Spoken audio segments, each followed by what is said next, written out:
Good morning, Year 6.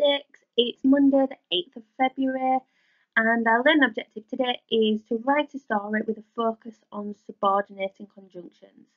So, last week you thought about the different men that you were going to have in your story, made from the different materials. You then planned the rest of your story. So, today we're going to start writing it. So, if you move on to the next slide, we're just going to have a look at a couple of things before we start. So I just want you to have a think, and I just want you to jot down what is the difference between a coordinating conjunction and a subordinating conjunction. So think about the clauses, and that might give you a little clue.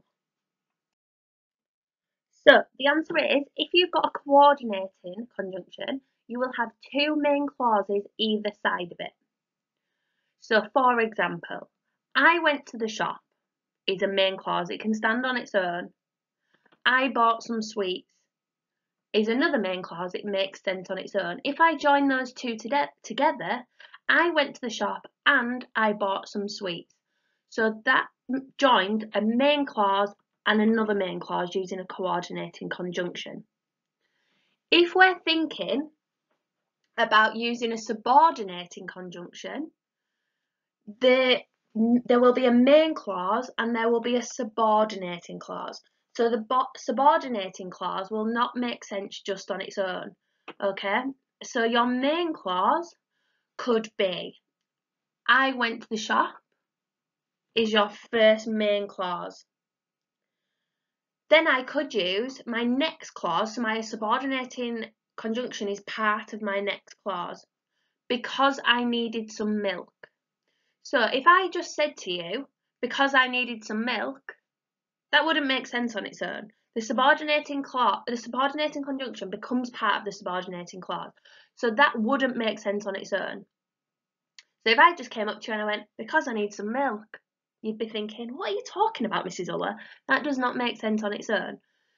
However, if I join those together, I went to the shop because I needed some milk, that would make sense.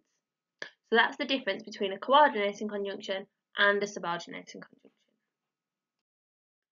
So what I'd like you to do here is make a list of the coordinating conjunctions and a list of the subordinating conjunctions. So don't go looking it up, just have a guess because we're going to look at them in the next slide. But just see if you can remember which are coordinating and which are subordinating conjunctions. So have a look at the two lists that you've just made and see if you are correct. So these are your coordinating conjunctions. So we've got for and, nor, but, or, yet, and so. However, the ones that we focus on most, I would say with coordinating, are and, but, and so. The other ones you probably wouldn't use as much, but if you can use them, then that's fantastic. But definitely and, but, and so should be the ones that you're focusing on trying to get in your work. And these are your subordinating conjunctions. So you've got if, since, as, when, although, while, after, before, until, and because. And you can have a go at using all of those. I'd say the ones that we probably use most are because, if, as, although. Those are probably the ones that we use the most. You can also use however as coordinating conjunction as well. It's just not on that list with the word that we remember it with I saw a wabab. Okay, so try and remember those. If you've got any in the wrong columns, just edit it so that you've got a list of coordinating and subordinating, because those will help you with your work today. So I'd like you to have a look at the sentence that I've written. It says, the men were made of paper, they were weak, they moved in the breeze, they could not think, their minds were blank, words did not leave their mouths. So I want you to have a think. What do you think to that sentence? Be honest. I won't be offended. What do you think to it? Okay, and just jot down. Then when we move to the next slide, we're going to think about what we could do to it now. So I imagine you were thinking, Mrs. Ullah, what were you thinking when you wrote that? It's really boring. The sentence starters are all very similar. They're very simple sentences. I haven't thought about vocabulary. I haven't used adjectives. I haven't used adverbs. I haven't used conjunctions, which is the whole point of this lesson. So what I'd like you to do is see if you can rewrite these few sentences. And I want you to think, can you think of any better sentence starters, any adjectives, verbs or adverbs to describe and make it better? Once you've done that, then could you join the sentences using a subordinating conjunction? You might want to move some of the sentences around, but I basically want you to be able to say the same thing. I want to know they were made of paper, they were weak, how they moved, how there was nothing in their minds and words didn't leave their mouth. But I want you to rewrite it using all of those things. Okay? So we could rewrite that, and I would like to see all of those, please. So if you could upload a picture of those to Edmodo, that would be amazing. So once we've finished, we are going to start writing our story middle, okay? So today I would like you to at least do the first two people. So thinking about the old creation story, we had the people made of clay and that they crumbled. We then had the people made of wood. And that's basically where I'd like you to get up to within your story, but obviously using the people that you've thought of. Don't yet go on to how you got rid of those second people and the new people coming. That will be tomorrow.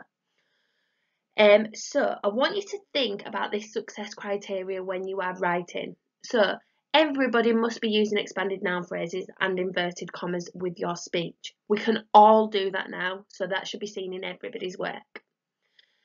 Everybody really should be trying to use reported clauses to advance that action. Okay, so not just saying said, describing what was happening at that point. Using vocabulary for purpose, we've done a lot of talking about that in the live sessions. So thinking about the words that you've used, do they work in that sentence? And then everybody should be having a go at using subordinating conjunctions.